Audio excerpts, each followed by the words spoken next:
Classroom में बच्चे हंगामा नहीं करते हैं ना, उससे ज्यादा ये लोकसभा राज्यसभा में हंगामा करते हैं। उपराष्ट्रपति का मजाक बनाते हो और सस्पेंड हो जाते हो, तो वीडियो बनाते हो और मजाक बनाते हो। उसी चीज को देखकर कि हमारे देश के प्रधानमंत्री उपराष्ट्रपति के पद का मान का गरिमा नहीं कर रहे हैं, इसीलिए इनको जनता पटक रही है आने वाले हर बार इलेक्शनों में। 3 स्टेट में आप बोले कि छत्तीसगढ़ भी जा रहा है, मध्य प्रदेश भी जा रहा है, राजस्थान भी जा रहा है, और जाते जाते आप ही दूसरा बस पकड़ के चले गए। फ्रीडम ऑफ स्पीच का मतलब क्या हुआ? मर्यादा होनी चाहिए। इस देश में अगर इस दिल्ली में भी खड़े हैं ना, फ्रीडम ऑफ स्पीच क्या हुआ? प्रधानमंत्री चोर है, प्रधानमंत्री दोगला है, प्रधानमंत्री ये है वो है, ये फ्रीडम ऑफ स्पीच है। तो अपने घर में अपने माँ बहन के सामने माँ बहन की गाली क्यों नहीं देते हो? डॉक्टर साहब, 2024 का रण कैसे देखते हैं आप? गठबंधन हुआ, पार्टियां एक हो गई हैं, क्या चल रहा मन में? जो लोग ये दावा कर रहे थे कि 4 स्टेट हमारे आने वाले हैं, आप इतना क्यों अपने आप को बोलते जाते हो हवाबाजी? हवाबाजी करने का ही नतीजा है। देश के प्रधानमंत्री को आप अपशब्द बोल रहे हो, हमारे सनातन धर्म का अपमान कर रहे हो। आए दिन आपके स्टेटों में सबसे ज्यादा बहू बेटियों का रेप हो रहा है, मर्डर हो रहा है, क्राइम हो रहा है, और लगे रहते हो इंतजार में कि कैमरा उठा के कि कहाँ बीजेपी के स्टेटों में गलती हो कि वहाँ उनके खिलाफ बोलने का स्टार्ट करे। तो यही सब चीजें जनता देखी है भैया। बोला जाता है ना, संविधान में और गणतंत्र देश में जनता का सब कुछ अधिकार है। तो जो जनता देखी इनको पटक के फेंक दी, सीधी बात है, और आगे भी ऐसे ही पटकन देगी।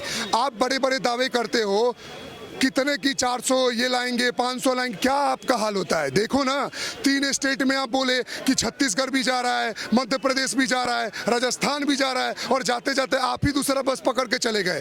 3 स्टेटों में जब आप हार गए तो बोलते हो कि ईवीएम हैक करा दिया, बैलेट पेपर से लेना चाहिए। जो जापान बैलेट पेपर का आविष्कार किया ईवीएम का, वो नहीं कर रहा है। एक बात बताओ, जब कर्नाटका में आप चुनाव जीत गए तब क्या डेमोक्रेसी की जीत हो गई? वहां अगर बीआरएस सरकार बताए कि आपका ईवीएम हैक हो गया, तब आप क्या करोगे? तब तो वहां चुप हो। और जहां जहां बीजेपी ऐसा पटकन मारी है ना बीजेपी कि ये गठबंधन के साथ भी नहीं आ सकते वहां पे। 28 पार्टियां एक हो गई, नहीं लगता है कि आपको मोदी को टक्कर दे पाए? तो सुनो, एक और चीज आपके चैनल के माध्यम से क्लियर कर देता हूं। इनमें 28 है ना, तो बीजेपी में 35 से 38 पार्टियां हैं। समझो इस बात को। बीजेपी में कांग्रेस से ज्यादा गठबंधन है, लेकिन उनमें तूतू में नहीं है। तूतू में इनमें 28 ना, दिन के 28 प्रधानमंत्री बनाने को रेडी रहते हैं, महीने में 28, हफ्ते में 7 तो टॉप इनके कैंडिडेट हैं। तो बोलने का मतलब बीजेपी से ज्यादा कैंडिडेट जो गठबंधन कांग्रेस से ज्यादा बीजेपी पार्टी में है, 38 की 35 है। इनमें कितना? इनमें 28 है। तो सोचो, जिनमें ज्यादा है उनमें शोरगुल नहीं है, उनका एक रिप्रेजेंटेटिव है। जब हल्ला होने लगा तब आपने क्या किया? एक को आपने फेस दे दिया, मल्लिकार्जुन खड़गे जी को, कि ले लो पपेट की तरह बुलवाते रहो।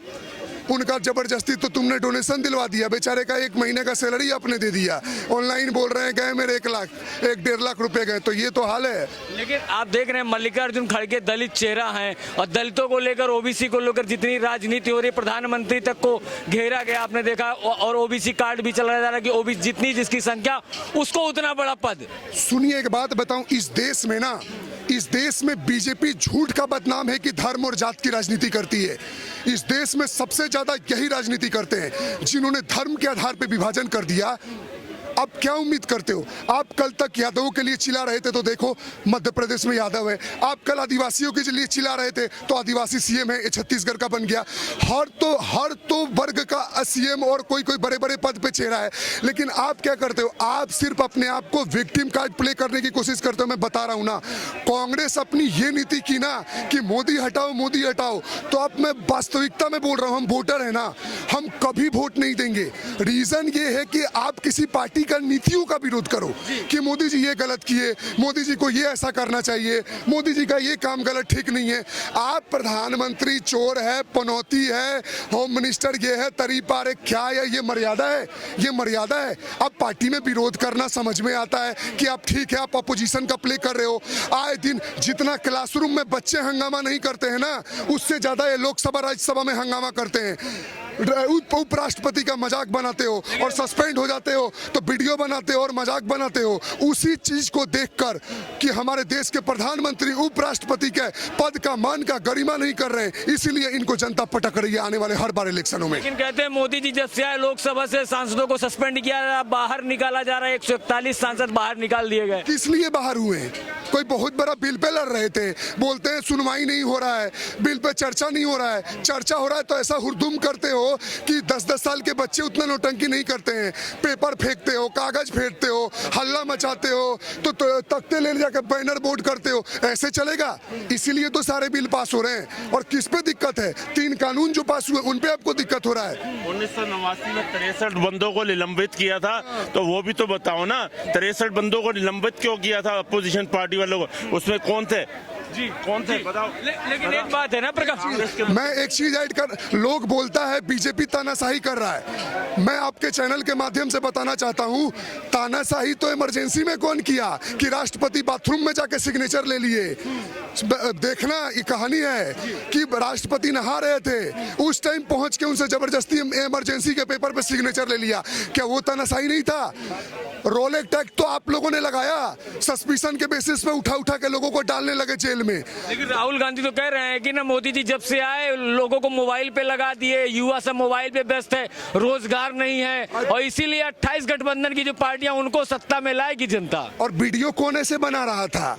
मोबाइल पे तो वो बेरोजगार हैं, बैठ के बना रहे हैं। कौन मोबाइल? उनका तो वीडियो वायरल हो रहा, रील चला रहे हो। सुनो, युवा ना जो पढ़ नहीं रहा है, जो कर नहीं रहा है, वही बेरोजगार घूम रहा है। और आज के डेट में रोजगार और नौकरी में फर्क है। रोजगार ये चाय वाला, ठेला वाला, हर कुछ रोजगार के कैटेगरी में होता है। नौकरी हो गया जो गवर्नमेंट या प्राइवेट सेक्टर जो जॉब क्रिएट करती है। और एक बात बताओ, जिस देश में 80,000 बच्चे रोज पैदा हो जाते हैं, उस देश में आप 50,000 नौकरी रोज निकाल दोगे? क्या अमेरिका में भूखे लोग नहीं है? क्या इटली में लोग भूखे नहीं मरते हैं? क्या जापान में लोग नहीं मरते हैं? लेकिन लोगों का है क्या? सिर्फ हमारे भारत के गलियों का वीडियो बना बना के दिखाओ। इन लोगों को मजा आता है अपने देश के चीजों को गलत गलत दिखा के डिफेम करने की कोशिश में। अब क्या उन नेताओं से उम्मीद करते हो जिनको मजा आता है इंटरनेशनल लेवल पे अपने देश के नाम को डिफेम करने में? अरे देश की राजनीति देश के बाउंड्री के अंदर में खेलो, प्रधानमंत्री के नीतियों का विरोध करो, गृह मंत्री के नीतियां पॉलिसी का विरोध करो, ये नहीं उस पद और उसकी पद और गरिमा का विरोध करो। क्या राहुल गांधी देश के प्रधानमंत्री रहते तो क्या मैं उनको गाली देता? भाई एक मर्यादित पोस्ट है ना, रेस्पेक्ट करना चाहिए। गांधी का कहना है कि जब प्रधानमंत्री हमारी सुनते नहीं तो हम विदेश में जाके तो बोलेंगे। सुनो तो चर्चा करवाने को लाए थे, चर्चा करवा रहे हो, बिल फेंक रहे हो, उपराष्ट्रपति का वीडियो बना रहे हो। सुनो, राजनीति में ना पार्टी कोई भी सत्ता में राज करे, आपका एक विपक्ष का एक भी मर्यादा होना चाहिए। आप मोदी जी प्राइम मिनिस्टर हैं, धनखड़ जी उपराष्ट्रपति हैं, आप क्या है, आप पर्सनल अटैक करोगे? आप किसी के पद को उल्टा सीधा बोलोगे कि देश का प्रधानमंत्री पनौती है, चोर है? क्या चोरी किया? तुम्हारे घर से जमीन बेच दिया, तुम्हारे घर का कागज चुरा लिया, तुम्हारे घर से सोना चुरा लिया। तुमको हजम इसलिए नहीं हो रहा है ना क्योंकि तुमको सांस लेने में दिक्कत हो गया है। कुछ टाइम बाद कांग्रेस ये भी ना बोलने लगे ना कि ये जो दिल्ली, पूरा वर्ल्ड में जो ऑक्सीजन, जो भारत के एरिया में जो ऑक्सीजन है ना, उस पर भी मोदी गवर्नमेंट ने टैक्स लगा दिया है। ये भी कल से बोलने लगेंगे। तो रहे कि अडानी को देश बेच दिया? अरे भैया ये टॉपिक मत उठाना, इस पे मैं बहुत गुस्सा होता हूँ। रेल बेच दिया, ट्रेन बेच दिया, देश बेच दिया, ये बेच दिया। क्या बेच दिया भाई? क्या बेच दिया? किसी सेक्टर को, किसी चीज को लीज पे कुछ टर्म्स पॉलिसी पे दिया जाता है। आप अगर काम नहीं करोगे, बेंच तोड़ोगे, सिर्फ ये एजेंडा रखोगे, नौकरी देख के चेयर हिलाना है, तोड़ना है, भैया स्ट्रिक्टनेस जरूरी होती है। प्राइवेट सेक्टर में 20-20, 30-30 हजार लोग रुपया मिलता है और 6 घंटा की जगह 9 घंटा जब काम कराता है ना, तब सांस फूलता है। लड़ भी नहीं सकते बॉस से क्योंकि 2 मिनट में टर्मिनेट कर देगा। तब वहां तो विरोध नहीं करते हो कि मोदी जी देखो यहाँ कितना प्रताड़ना हो रहा है। वहां करते हो क्यों? क्योंकि तुम्हारी मजबूरी है, क्योंकि तुमको पैसा कमाना है। सिर्फ एजेंडा है कि सरकारी नौकरी ले लो और आराम से घर में बैठे रहो। अरे ये है, अरे तुम हर चीज का विरोध करो, मैं बोलता हूं करो, लेकिन पद और मान का गरिमा रखो। ही इज द मतलब क्या बोलता हूँ, he is the main leader of our country. देश के प्रथम नागरिक राष्ट्रपति हैं। इतने बड़े पद का G20 से लेके इतने बड़े बड़े समिट हो रहे हैं, दुनिया के सारे देश हमें सम्मान दे रहे हैं, 10वें से चौथे अर्थव्यवस्था पे आ गए। किस चीज के लिए घुटन हो रहा है? घुटन ये हो रहा है कि आप लोगों के चोरी का, कांग्रेस के चोरी का पैसा पकड़ा रहा है, धीरज साहू का पैसा पकड़ा रहा है, तब डोनेशन फॉर देश स्टार्ट करते हो। लेकिन डॉक्टर साहब आप बिहार से आते हैं, लालू यादव भी बिहार से आते हैं, वो कह रहे हैं कि मोदी को इस बार हम उखाड़ फेंकेंगे। उनका सीधा बाइट है कि मोदी इस बार उखड़ जाएंगे। आप अपने घुटने का इलाज कराओ, दिखाओ इधर मेरे तरफ, कैमरामैन के आपके चैनल के बताता हूँ, आप अपने घुट्टों में डाबर तेल या लाल तेल लगाओ, जेल से छूट जाते हो पैरोल पे कि हमको ये हो रहा है वो हो रहा है, और कुछ टाइम बाद घूमने लगते हो, रैलियों में प्रोटेस्ट करने लगते हो। 994 की 95 करोड़ के चारा घोटाले से तो मुक्त हो पा नहीं रहे हो। देश में भ्रष्टाचार, आए दिन मर्डर हो जाते हैं। एक लड़की, मैं आपको बता रहा हूँ, यही फर्क है यूपी और बिहार में। देखो, कभी एक टाइम पे दोनों विकसित स्टेट थे, मतलब बीमारू स्टेट बोला जाता था। एक स्टेट का जीडीपी लगभग 5.5 लाख करोड़ है, यूपी का जीडीपी 17 लाख करोड़ था, अब 23 लाख करोड़ होने जा रहा है। तो आप खुद को किससे रिलेट कर पा रहे हो? जैसे बलिया से उतरते हैं पता चल जाता है बिहार आ रहा है, यहाँ रेप हो जाए, मर्डर हो जाए, शाम होते होते गोली मार दी जाती है, पकड़ लिया जाता है। वहाँ एक लड़की, मैं बिहार के पटना का एक न्यूज बताता हूँ, वहाँ पे एक लड़की थी जिसको किसी लड़के ने प्रपोज किया, उस लड़की ने मना किया तो उस लड़का ने तैस में जाके गोली मार दिया उस लड़के को। मेयर तक मारा जाते हैं, बड़े बड़े नेता सुरक्षित नहीं है। मनीष कश्यप जैसा, आप जो पत्रकारिता आप यहाँ कर रहे हो ना, मैं आपको लिख के दे रहा हूँ, अगर आप यही पटना में जाकर यही चीज कर लो ना, 10 दिन में आप उठ जाओगे।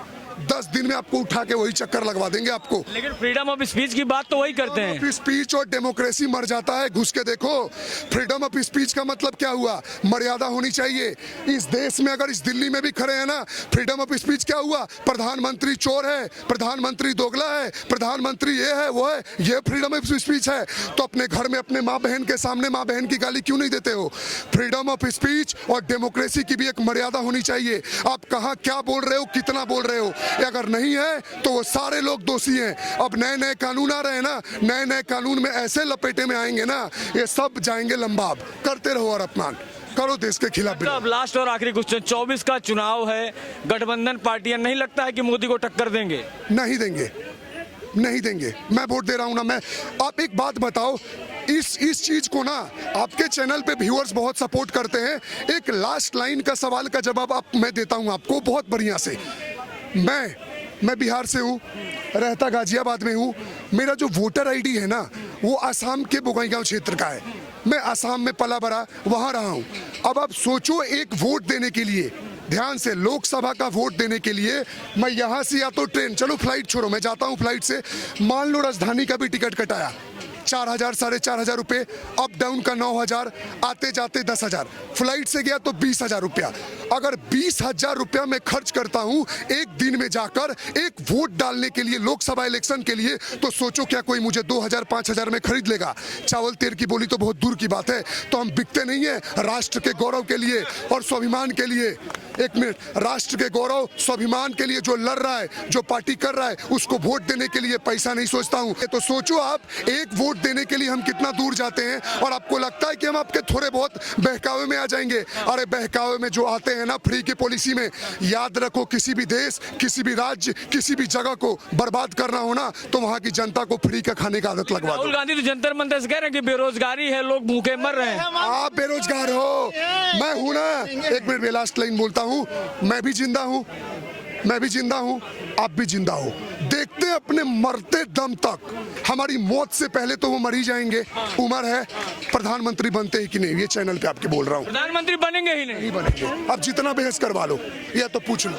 चलिए राम लग रहा है कि राहुल गांधी प्रधानमंत्री बनेंगे? नहीं, वो तो बेरोजगार लोग हैं, अब बेरोजगार ही रहेंगे। अच्छा। अखिलेश यादव हुए, राहुल गांधी हुए, और हमारे बिहार के नीतीश कुमार जी हुए, वो तो कुर्सी कुमार हैं। अच्छा, उनको तो केवल कुर्सी चाहिए, इसके लिए वो पूरा विकास का एजेंडा बिहार का छोड़ चुके हैं।